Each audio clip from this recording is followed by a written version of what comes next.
Jamaah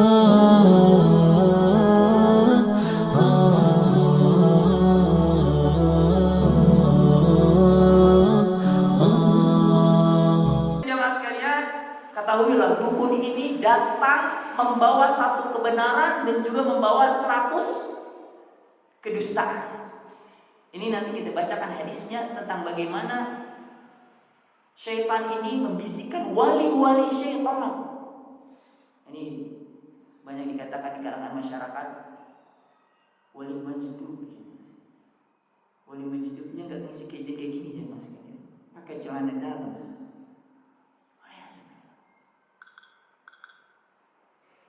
Maka ketahuilah semua ada dua wali.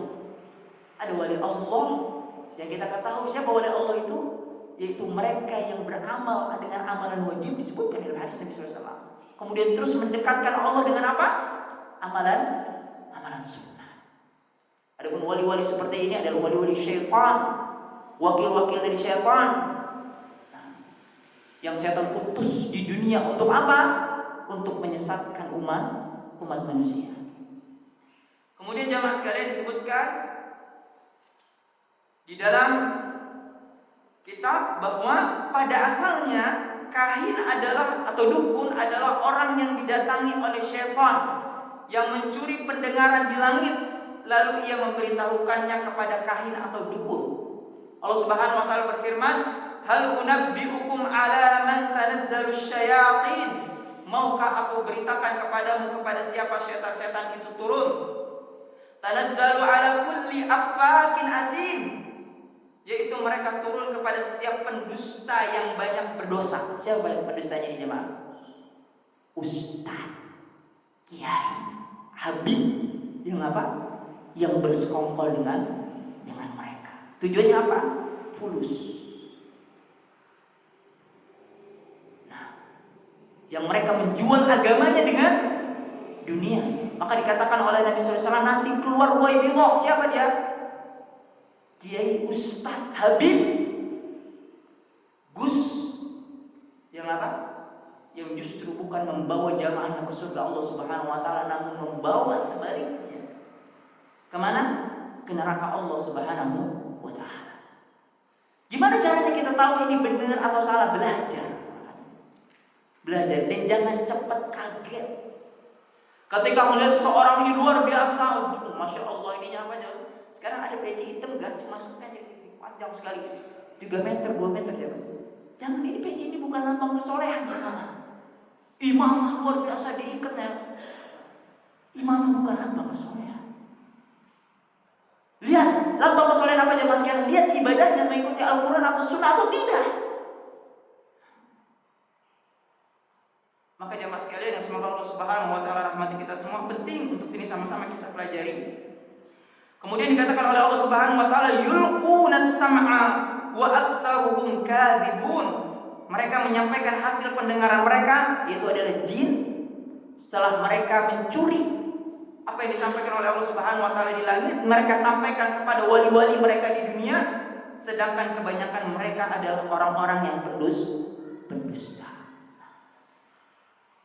Kemudian di sini dijelaskan jamaah sekalian mengenai definisi kahin dan arraf atau tukang ramal oleh penulis, bahwa disampaikan kahin adalah orang yang mengambil informasi dari syaitan, yang mencuri pendengaran dari langit, atau dapat dikatakan bahwa dukun adalah orang yang memberitahukan tentang perkara-perkara gaib yang akan terjadi di masa yang akan datang, atau yang memberikan informasi tentang perkara-perkara yang disimpan dalam hati seseorang. Ini banyak ya mas sekalian yang mengatakan dirinya sebagai alim ulama tapi mempraktikkan ini. Bahkan dengan ini dia mampu menghasilkan pundi-pundi uang yang besar. Jualan air nanti jadinya. Nah, jualan air dengan ludah dia. Nah, mahal sih mas. Jualan garam. Nah, ini jamaah sekalian adalah hal-hal yang tidak dibenarkan dalam akidah kita sebagai Ahlus Sunnah wal Jamaah. Dan dikatakan jamaah sekalian, orang-orang yang mengetahui hal gaib ini bukanlah orang-orang yang memiliki apa jamaah sekalian? Yang memiliki karamah. Karomah itu bukan harus dia mengetahui hal yang gaib. Dan karomah itu tidak dipelajari jamaah sekalian. Ini orang-orang yang seperti ini belajar tidak? Belajar jamaah sekalian. Maka Anda pernah ada teman yang sempat masuk pondok mengatakan kita tidak pernah belajar wudu, nggak belajar Al-Quran. Apa yang dia pelajari? Ilmu putih. Apa ilmu putih itu? Pelet dingin, tasbih dingin, jubah dingin. Ini tasbih bekas tahlilan aja sekarang dijual coba. Ini bisnis semua. Kemungkaran yang terjadi adalah kemungkaran yang besar di tengah masyarakat kita. Kemudian disampaikan oleh penulis bahwa sebelum bi'tsah Nabi SAW diutus, setan-setan yang mencuri pendengaran dari langit berjumlah sangat banyak. Jadi sebelum diutusnya Nabi SAW, bahwa setan-setan ini masih banyak dulu yang yang mereka mencuri berita dari langit. Gimana caranya setan mencuri itu? Dengan menuntut satu sama lain sampai menuju langit. Setan-setan yang mencuri pendengaran dari langit berjumlah sangat banyak. Tetapi setelah bi'tsah, setelah diutusnya Nabi SAW, jumlah mereka berkurang dan semakin sedikit. Karena Allah menjaga langit dengan adanya bintang-bintang. Ya, ini apa jemaah sekalian? Allah menjadikan bintang itu sebagai penghancur tumpukan-tumpukan mereka untuk mencuri berita dari langit. Jadi jemaah sekalian, disebutkan oleh Allah Subhanahu wa taala bahwa bintang ini punya 3 manfaat. Apa manfaat pertama? Ini zayyin, untuk menghias langit. Dan yang kedua, bintang itu apa jemaah sekalian? Disampaikan oleh Allah Subhanahu wa taala sebagai petunjuk arah. Dan yang ketiga, Allah Subhanahu wa taala jadikan bintang sebagai apa? Alat untuk melempar syaitan yang berusaha untuk mencuri berita dari langit.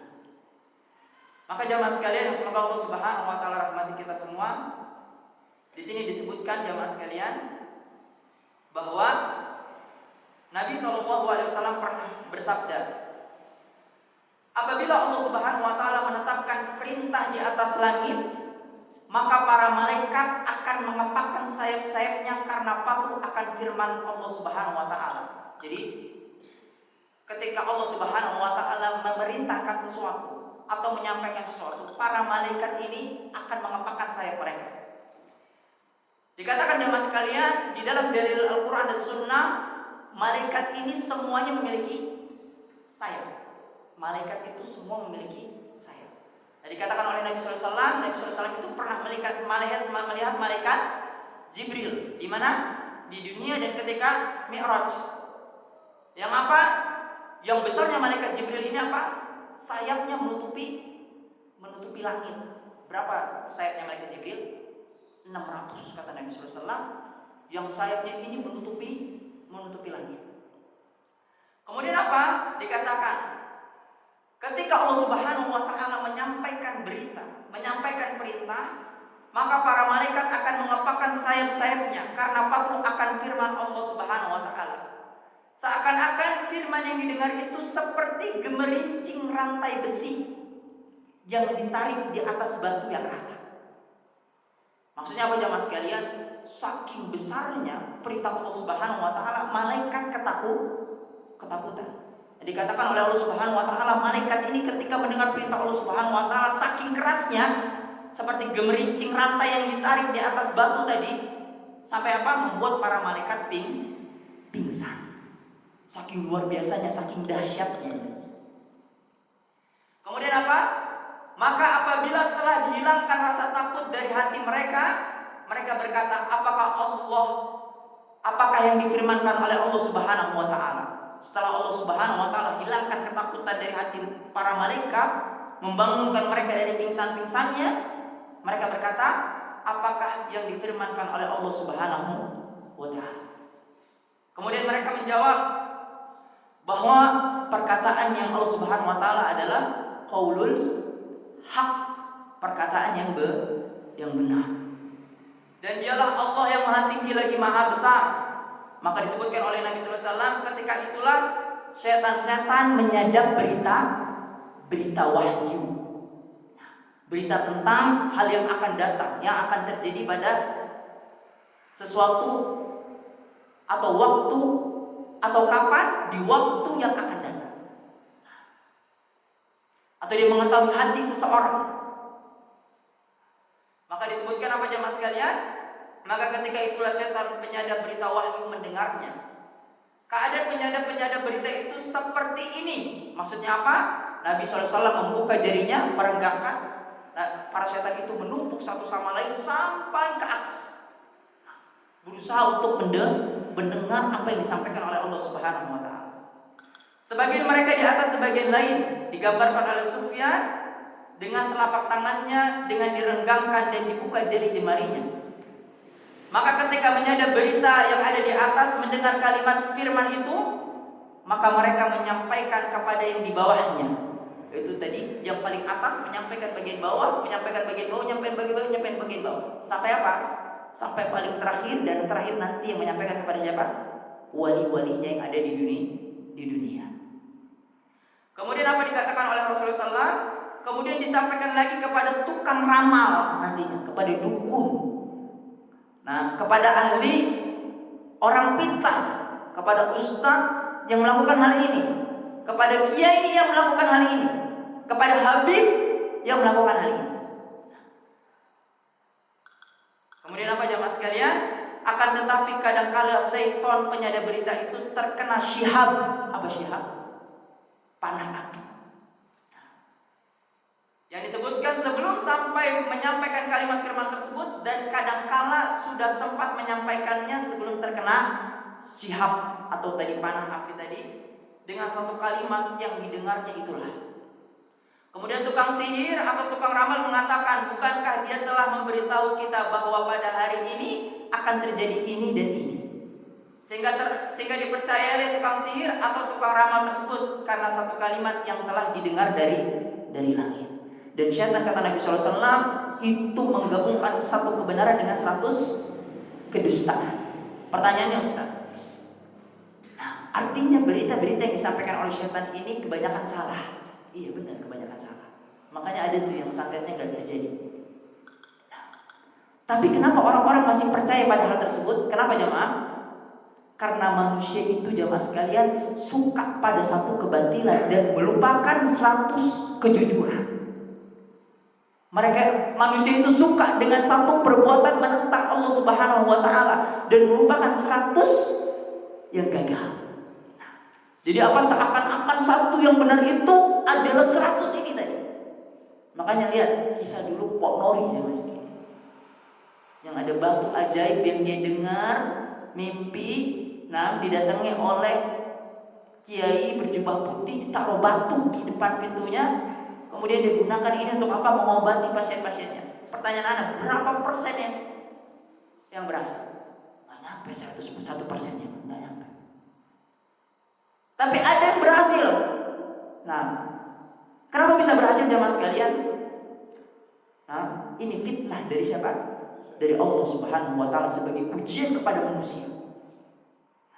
Ada Allah Subhanahu wa taala berikan kesempatan kepada syaitan itu untuk mendengar. Benar saat itu. Kalau Allah Subhanahu wa taala ingin apa? Ingin membuat setan itu tidak mendengarnya sama sekali, bisa tidak? Sangat bisa. Mungkin Allah enggak lempar pakai bintang aja. Allah bisa melemparnya dengan sesuatu yang lebih besar dari bintang. Tapi kenapa Allah Subhanahu wa taala berikan kesempatan agar melihat dari mana manusia yang imannya benar dan mana manusia yang imannya justru apa jemaah sekalian diselimuti oleh kebatilan. Maka disampaikan jemaah sekalian faedah dari hadis ini dalam kitab Tauhid. Nah, hadis ini menjelaskan bantahan kepada orang-orang musyrik yang menyembah siapa? Yang menyembah malaikat, yang menyembah pohon, yang menyembah jin. Kenapa? Karena malaikat ternyata tidak ada kekuatannya. Lihat, Allah Subhanahu wa taala baru ngomong